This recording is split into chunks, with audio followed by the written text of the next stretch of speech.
everyone, to this week's episode of Be Freaking Awesome. I'm one of your hosts, Sami Kinnison, and we are actually going to be doing something a teeny bit different than what we normally do. We like to present new ideas, new concepts, bring on guests to talk about something that you guys may or may not have heard of before. This time, for maybe a couple of weeks, we are going to pause specifically new content and give some pep talks, some reminders, some ways that we think about things. If you're listening to these episodes live, we're leading up to, I don't know, like a big tumultuous time in the United States country. And there might be an election coming up and tensions start to run high. People start to get all sorts of big feelings. And we just thought it would be appropriate to just take a moment and remind everybody of some ways that you could go about living in a more awesome way. I have to be honest. I forgot that this was going to be a pep talk because I was like all prepped for like how. What do you mean this is not new content? so, um, I don't know where to take it from here. You pause like I'm supposed to do something, and I'm like, I don't know what is happening. What do you mean you're not going to do new content? This is too new. We've never talked about this anyway. I mean, I Why? don't know. I think we haven't really talked. I guess you're right. We haven't really talked about this specific thing, but we've talked a lot about what does it look like to live your life in a freaking awesome way. Our whole sort of hypothesis and thesis this year has been about what are the things that you can do to live a freaking awesome life. So maybe it's half new content, half pep talk. Really, just a good reminder that's appropriate for this time period. And if you're not listening to this live, I promise there is still probably chaotic things happening around you. And it's always good to have some things to help you level set and to help you remember who you are and how you want to go about being in the world. Angela, you want to introduce our concept today about how to live in your character? Yeah, so I think about it as living in alignment with my character.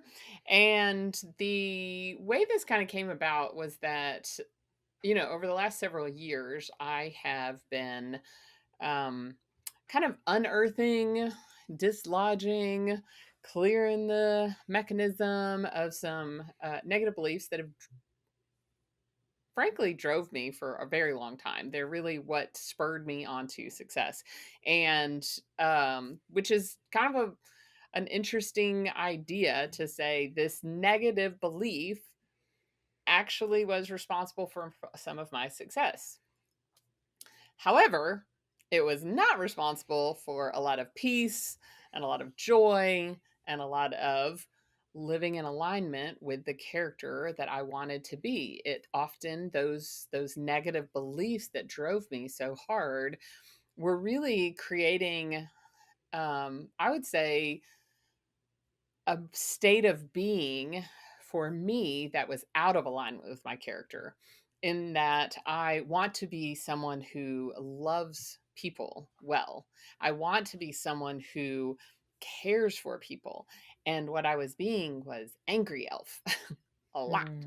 Hmm. And so this idea of living in alignment with my character really helps me to think about what do I want to, what trajectory, which we talk about a lot here, where do I want to be? How do I want to be traveling in the world? And if I don't want to be angry all the time, then what do I want to be? And so this has really been something that has helped me kind of, I would say, replace the inner critic for me. It's like the barometer. The inner critic would always like, "Roar, come on, get going, all the horrible things that like beating myself up in my head, right? And this kind of mantra is much more, I believe, in alignment with more of like an inner coach. You've heard have a keynote and I talk about the idea of being a coach to yourself. And so a coach is going to spur you on toward being the very best version of yourself. I like that. I think that the concept of acting in alignment with your character is something that you and I have talked about a lot of different times, and it comes up in different ways. It can come up when you're facing like a hard moment that you don't know like, what should I do? What should I say to this person? What do I need to take the next step from here? It can be the motivator where you are trying to figure out how to step forward in a new way. And so you envision the character that you want to embody and how would I act within that character trait. Great. Now that's what I'm going to go do. And I think Mhm. that it also can be helpful sometimes with our relationships with people to remind us of what matters most. That when we get off kilter, it might be because we're acting outside of the character that we actually want, the character that we would like to embody, when we're well rested, well fed, low stress, all of those things where it's very easy to act in alignment with our character. When those one of those three things is off, you kind of need that extra bolstering and that extra reminder of what to do from there. So, a question to kind of take us on a rabbit trail and then we'll circle back around. What if I don't know what my character is that I want to act in alignment of? So, if you are not sure about what character traits you want to embody, I'm going to actually point you back to Be Freaking Awesome, which you can download from angelabelford.com. Probably you can download from the letter B, freaking awesome.com as well, the podcast website. Um, anyway, in there in chapter 2, I actually give you a list of character traits. So if you are not sure, and the activity is one that you, if you have the trait, you circle it. And if you want the trait, but you don't have it, you underline it so that way later you can come back and add the circle to it. So to me, that is helpful because then I go, oh, I can't even think about how I want to be. But then when I'm staring at this list of character traits, then it actually prompts me to think about, oh, yes, I do want to be trustworthy. I want to be peaceful. I want to be energetic. We've talked about on the podcast that I want to be playful and fun without drinking alcohol all the time. And so I think you can start with that list. There's also a really cool um, assessment that is done by the positive psychology folks, the VIA character strengths assessment, and it's free. And so you go and you fill out this survey assessment, and it gives you the 17 character traits in order of what you have them. And I can remember one of them is justice, that you seek out justice. So I would say find a list of character traits, perhaps do an assessment that kind of gives you this assessment, and I'll put that in the show notes, that can give you some ideas. And then the other thing, and I talk about this in Traveling Light, is to actually make a list of things that you don't like. I talk about this in the identity chapter. If there's something about yourself that you don't like, then write that down, and then think, what would I want to be instead? And it doesn't necessarily have to be the opposite. So it could be that I'm right now quick to anger. And so I want to learn how to pause before I respond. So there's a couple of different ways that you can go about figuring out what character you want to have. And I would add when you're doing the activity from Be Freaking Awesome and you're staring at the list and you're doing your circling and underlining, if you get to a place like me and you're like, well, crap, I've just circled everything. Everything sounds great, or underlined everything, either way. Can you prioritize? Be like, great, okay, so maybe I circled 20 or I underlined 20 things that I want. If I was to make a top 10 list of this, what would what would fall off? And it's not to say that certain character traits like being trustworthy or being, responsible or whatever that is. It's not to say that those are bad. It is to say that we can only do so many things at once and that is okay to prioritize some things. So, can you make it from 20 to 10? Can you make it from 10 to 5? Could you make it from 5 to 1?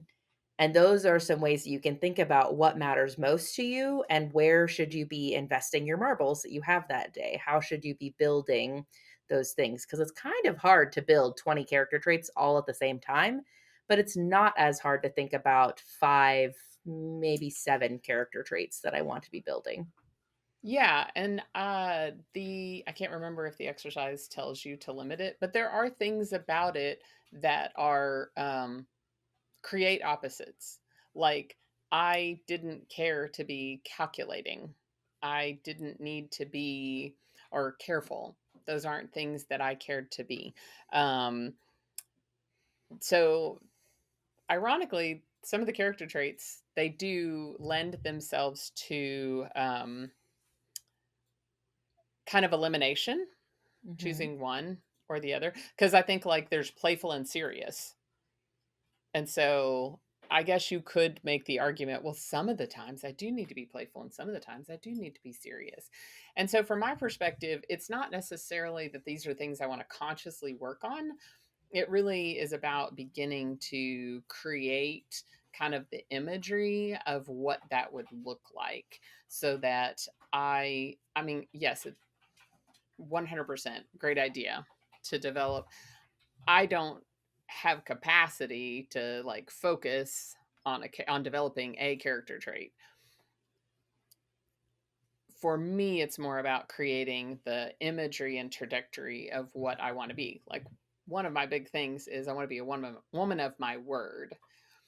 And And interestingly enough, I don't care about that as right, much, as the weird as that sounds to say, like, I don't know, it just is like it hits me neutral to be like, "Oh, yeah, I guess that's a good idea," but not, right, like, a passion for that, which is 2 different right, things. It's not saying that I think it's bad to be a woman of your word right, or that I don't want that, but it's not in, like, my top it's probably not even in my right. top 10 list of things that I'm, like, Exactly. seeking out. Yes.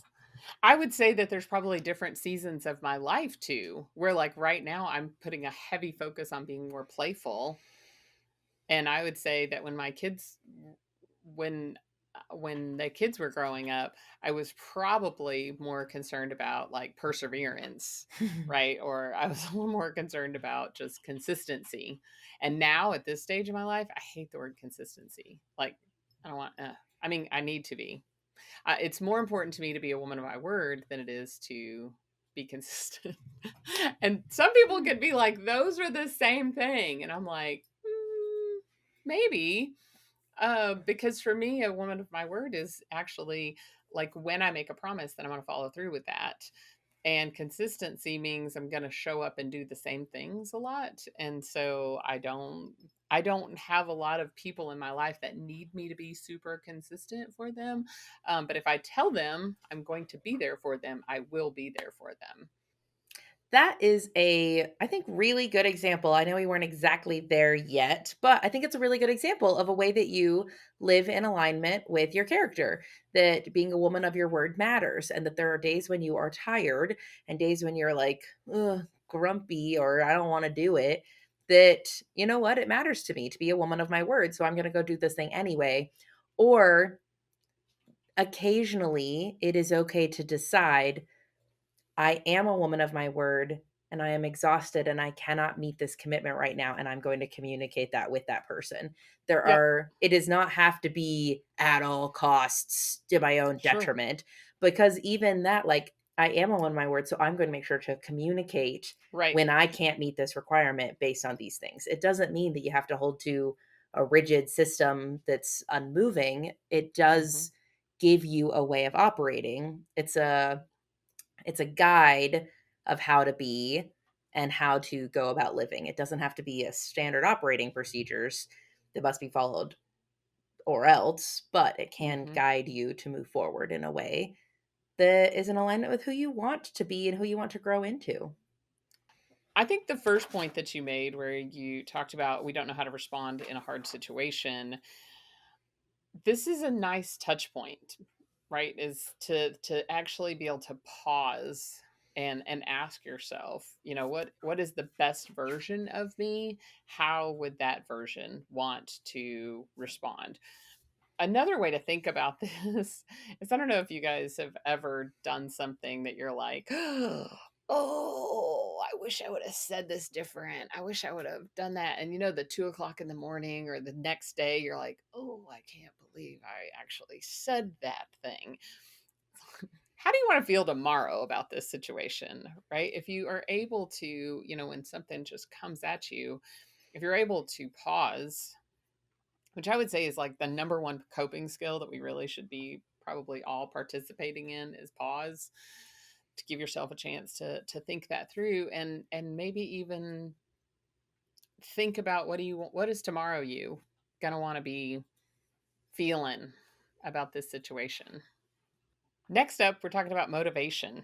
And this one has been super helpful to me to think about the way that figuring out who my character is and how I want to show up in the world has helped me to be motivated, because I noticed that my brain was offering me the thought, oh, wish you would just have your crap together. And I'm like, okay, brain, you're cute. So, at this moment, how would somebody that has their crap together act? And and then my brain would offer me, because it's so important to ask yourself good questions, right? Like, instead of asking yourself, why am I not more motivated? Why don't I do the things that I want to do? Stop asking the why. Go back to March when I say don't ask the why. But when I ask myself, okay, well, what would someone who has their crap together do? And, at varying times, it's like, well, you'd actually get out of bed when your alarm goes off. That's assuming you remember to turn your alarm back on after you've gone out of town. Sure. The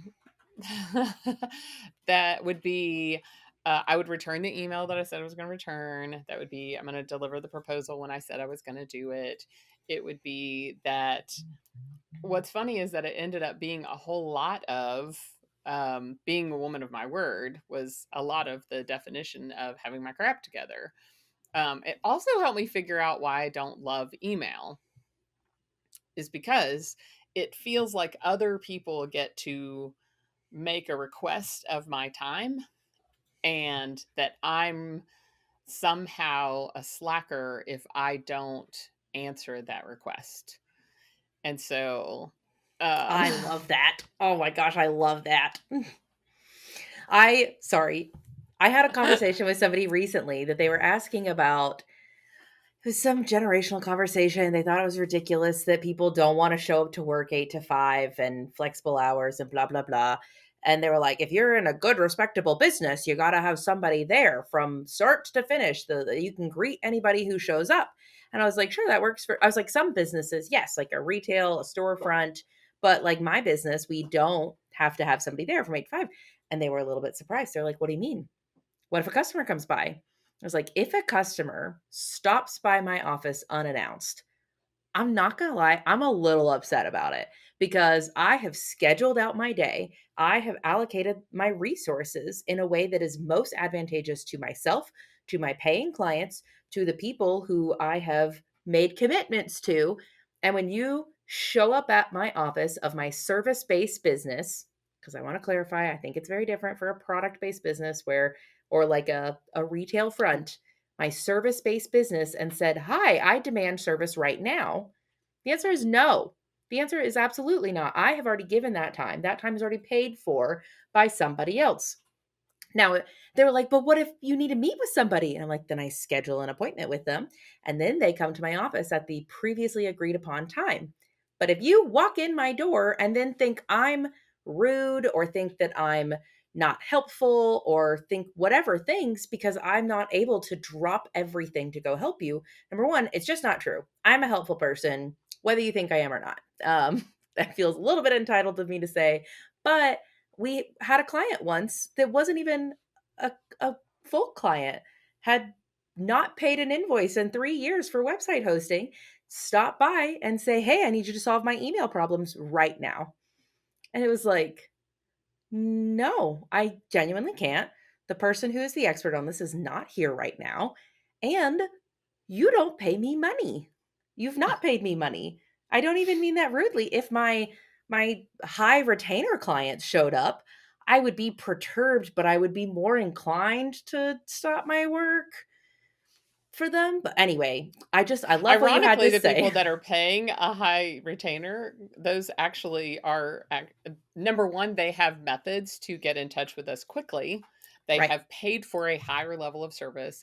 Number two, they also are more respectful of time Yes. because they know what they're getting, right? Oh, Anyway, I oh my love this gosh. point though that just because somebody else is showing up to you doesn't mean it doesn't make you a slacker that you haven't allocated time for everybody's request on you.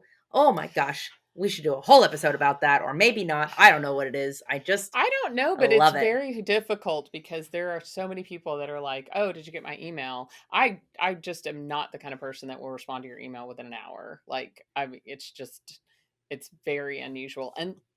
Unless it's like an emergency. Now, I'm under contract on site with the client X number of hours a week, and when I am on site with them, um if there's emails that are related to the business that they are in that I'm working on, then yes, I will respond to those because that is like what I am working on right now is their business, right? And it's And interesting. and an emergency should be a phone call, not an Yeah. email. I just if you're sending me an emergency over an email, I'm sorry. Like I maintain good work-life balance and I don't always check my email. And so it just kind I of is am what it is. Hmm? sorry. I just realized, like, kind of technically I got fired over email once. You got fired over email? Oh, right. You did get fired over email. I forgot about that. and And I you were, didn't and then you and I were didn't check my email until I got to work. I was suspended. Technically, I was suspended over email. right. And then you got Uh, to work and your coworker was like, "Have you not checked your email?" And you were like, "No." And they I'm briefly like, told I'm you. getting to work at 7:30 in the morning. Isn't that good enough for you people? No. And Anyway, then, whatever. oh, it was a great situation where Sorry. you were like, "Okay, I haven't been fired yet because I haven't read my email yet. Here's what we're going to do." Bam, bam, bam, bam. It was so funny. It's a good story. It is a good, well, That part of the story is I'm funny. glad I can laugh about it now. And and that is a great example of me acting in alignment with my character because I can remember my coworker saying like this actually is a great segue into our third thing. And I never thought I would laugh so hard about like, oh, technically, it's no wonder I don't like email. Anyway, but that coworker, I was like, get a piece of paper, start writing, and they were like, what are you doing? And I'm like, I am the signer on there are certain things I am the only authorized person to do. This is a government agency. I am the only one. And it is like 5 days before the end of the month. That was me not having a comment about that. Anyway, and so I'm like, you need to know what to do because we have payroll next week and we have all the things. So I was like, and do this and do this and do this and do this because for me, I'm not going to let something bad that happened to me screw all the people, all the employees, all the residents that were there. Um, I just couldn't do it. And there are And plenty of people, though, that would have been like, you know what? You screwed me. Fine. You guys figure this out. Like, I'm not going to help anybody with this. That is a really interesting segue into how that, even that was in alignment with your character to say, no, I'm going to do it differently. I am going to do it differently. And it was a lot about maintaining relationships, Yeah. because over that next week or so was pretty challenging. And I think that this next couple of weeks as we go into the election and a lot of us are like we're feeling the 3 or 4 or 5 years of strained relationships with family members because of politics. Mm. And it has felt like the only answer was just to shut the door and to hold boundaries, which probably should be another episode that we do. And I keep being afraid to do the boundaries episode because I don't think I'm very good at it. Anyway, and so instead, if there's a way for us to be able to act with curiosity and not contempt or judgment let's bring some Ted Lasso. Be curious, not judgmental, because there are a lot of different ways of looking at every situation. And for some of us, there are situations that it seems so obvious the right answer. And for other friends of ours, the exact opposite seems so obvious. Right. And so, um, and maybe politics is too much for you to like, oh, I can't.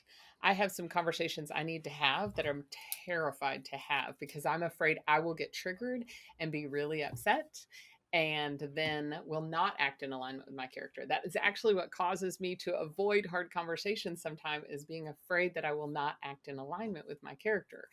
And so what I need to do is practice in slightly less difficult circumstances and kind of build up those muscles so that I make sure that the relationship is really good and solid before I embark on a really hard conversation. Yeah. And I think that even when you're thinking about those hard conversations, what do you want this person to know you for or to know about you? Do you want them to leave the conversation being like, wow, that's a really judgmental person? Or being like, huh, that person's really open. And even though we disagree about this thing, I can tell they really care about me. I can tell they really care about what I think and why I think that way. And I can tell that they really value our relationship, even if we disagree. That's something different. That's a different way to go about a conversation than probably a lot of the ways that we go about conversations. I'm not going to say all of them. I'm not going to say Well, all of because a them. lot of times, especially if we look at the politics side of things, we go in with the idea of how can we change this person's mind Right. and how And can we be right. mm, and is should that always be our goal, or expert Sammy communicator hat, if your goal of the conversation is to persuade them, let me tell you, telling somebody that they're wrong actually is not going to work. It's a really ineffective method of persuasion. So even if your intent is to change their mind, do you know a better way to go about it is to be open and to ask them why they think that they do and to get curious about that and to not be judgmental. That is actually more persuasive than telling somebody why they're wrong and leaving them Mm. with that sort of judgmental feeling or feeling like they're being judged. Um, I do want a slight caution because you said be curious or ask them why they think that way. Sometimes, and I'm going to keep beating my drum. Sometimes mhm, asking why might not be more the most effective. But I have heard you ask people, um, "Wow, that sounds really important to you. Like that's a mhm. really important value to you. Tell me more about that. Tell me about how that came to be such an important value to you, or what about that makes that really meaningful." And so you ask for people, and I've seen you do it and watched you do it. Like, tell me more about that. That's very interesting. Or I you seem I also very like to committed. ask, help me understand because I have a different perspective and I want to understand all sides of this so I can see my blind spots. I try really hard to put it in my own what is the benefit Hmm. to me? Can you explain what this is so that I can see and identify my own blind spots? And here's the trick, I mean it. I actually mean it that I want them to help me see my blind spots. I'm not just saying it as a manipulative tactic, but I do because the debater in me says that if you can thoroughly understand somebody else's side, then I can find the holes in the armor to ask that one question that might topple the Jenga tower to maybe make them Hmm. see it my way. But if I don't understand their point of view, I'm never going to be able to ask that one question that might make them see it differently. And I think that's Yeah. in alignment with my character, probably, is that I'm over here. It is important to me to maintain friendships with people all across the aisle. And I have friends that can't maintain friendships with people all across the aisle. It is not always safe for them to maintain that diverse level of political ideology in their circle. and that's okay. Mhm. And I am somebody that I can hold that space, and so because of that, I enter into more contentious political spaces than other people. However, I will not do it at the cost of any relationship. Um, I it's a think that's the hard key. tension. That I think that's the key to your success though, is that you do not want to jeopardize the relationship in that. And that, like, so when in the list of things of convince this person, prove that I'm right, maintain relationship is always your front and center.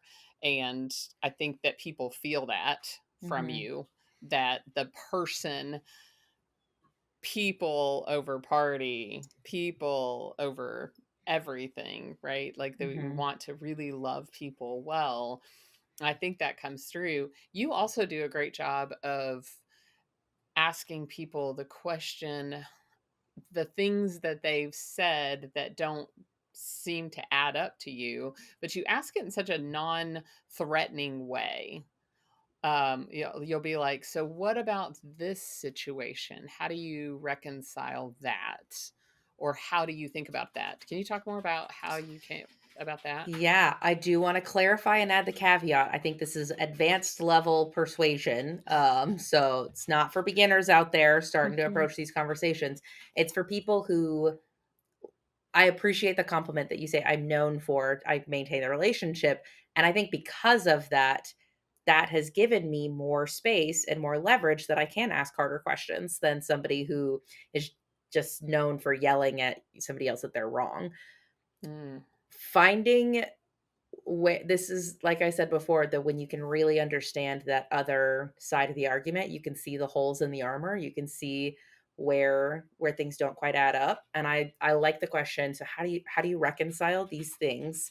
Because I want to make sure that I'm understanding, and these two things seem to be at odds. And this is really sometimes hard to talk about this in the hypothetical without getting into the specifics, but I really want to try keep this issue agnostic and political party agnostic. Like that's not we're not talking about a specific party, because I think if you're listening, it'd be very curious to see if you have a guess of like what the parties are. Because I think people face this on both sides and they don't actually want to acknowledge that both sides feel the same way. But we are actually significantly more alike than we are different, as agree. and people actually don't like that. That's been very interesting, that that is a more contentious statement than a lot of other ones, to say that I am very similar to somebody in the opposite political party. But if you want to solve real problems and not just debate with each other, you've got to figure out what is the common goal that we're working for. So, if you can't name the common goal and get an alignment on what goal are we trying to achieve, then yeah, you're never going to be able to get to a place where you can have shared ground and shared vision and consensus building. So, boiling an issue down to, or zooming it out to see where is the place that we can have a shared sense of vision. We all want the earth to exist for our grandchildren in a way that is beautiful and healthy and responsible, and that people still have prosperity. How do we go about doing that? That's a really good question. That's the debate. So I don't know how I do that, other than I listen to the moment and I wait for somebody to be ready for those questions, and I build enough trust and relationship with them. I think if you go back to the jar of marbles, I cannot ask somebody a question, how do you reconcile these two issues, with an empty jar. There's got to be Mm. some relationship clout and deposits made back and forth before you can ask that kind of question. Hence why it's an advanced level. I think there is an element too where there are certain issues that I don't know a lot about. I have made a quick judgment on this is how I think about that. And if somebody were to question me and actually ask me how to reconcile, there are certain things that I might not be able to reconcile with them. Right. It took me a long time to be able to reconcile how I think about public transportation, for instance. Right. Like, I think we should have a lot more public transportation because I know when I visit cities that have very thorough networks of public transportation, then um, I create some economies so that there are people lots more access to opportunities, and it is important for me that people have access to opportunities. And when we have very car centric, um, Spaces. cities and spaces, then it reduces opportunities, right? And so, but there are some downsides of public transportation. There's some serious downsides, right? And so sprawl does not lend itself to, suburban sprawl. Anyway, and so but a few years ago somebody asked me, I just kind of was like, yeah, we need more public transportation, but I hadn't really thought a lot about it. Then when somebody asked me and kind of started challenging my beliefs, I would get activated and I would get upset about it because I'm like, oh, how can you not see it? I didn't actually have the thorough argument. And so I think we have to also be aware of that, is that sometimes people haven't thought about it. They've read a headline, they heard somebody talking about it. This is the way their parents talked about it. This is the way their spouse talks about it. And they just accepted it and they really haven't thought about it. And if we can create the space to be okay with somebody hasn't figured out what their character is. They haven't figured out what their opinion is. They've chosen an opinion that they don't really necessarily they don't have all of the arguments to support it, or quite frankly they don't have capacity. They've got little kids and that's just not their this is not their bailiwick, then I think having grace in that relational moment to allow somebody to kind of gently or gracefully not lose face and still be okay with, like, I don't actually know, um, I think is another character trait that I want to cultivate to help with my relationships. Well, and I think that um interestingly, from my debater brain, somebody who doesn't have the why behind their belief and behind their opinion, ooh, that's easy target. However, it's also it's a trap, because you're right. If you challenge them in the wrong way, they get immediately defensive. How dare you attack me and my character? That's the thing. You can't attack their character and you can't attack who they are, or ask a question in such a way that implies a character attack. Yep. You've got to go about it delicately, gently, soften the soil first. And if you soften that soil, golly, that weed will rip right out. There are no roots on it. Mhm. I don't know how that metaphor looks in real life, because it's different for each person and it's different for each Right. situation. But um I think that the big key is that too often, here's where maybe our soapbox is going to land for the day. Too often, people are so committed to their opinion and their issue and their stance that they lose sight of the people that they are trying to convince, and they lose sight of how they're coming across and the legacy that they're leaving, and Mhm. that the what people think about you doesn't matter, and what people think about you matters.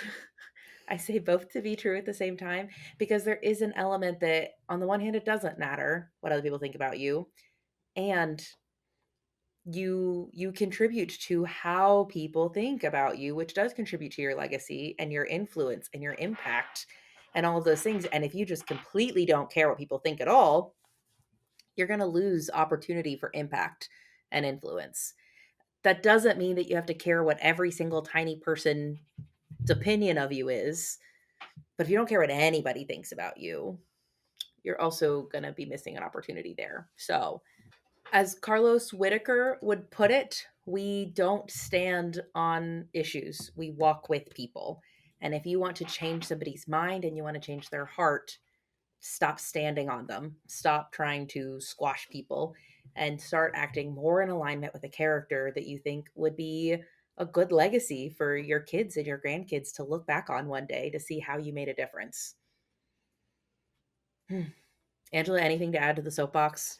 No, this is awesome. And I, when we started, was like, oh, this will be a pretty quick episode. I should know better.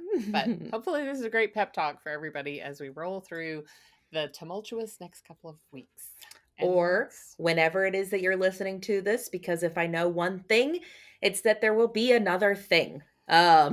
There will always be something else, and something else that feels a little bit chaotic. And I laugh through that so that I don't cry through that. But it's also true. So thank you guys for listening. Thank you for being a part of the journey. And we hope you guys go be freaking awesome citizens of the world, and that you go be kind neighbors and you go be wonderful people. So go be freaking awesome.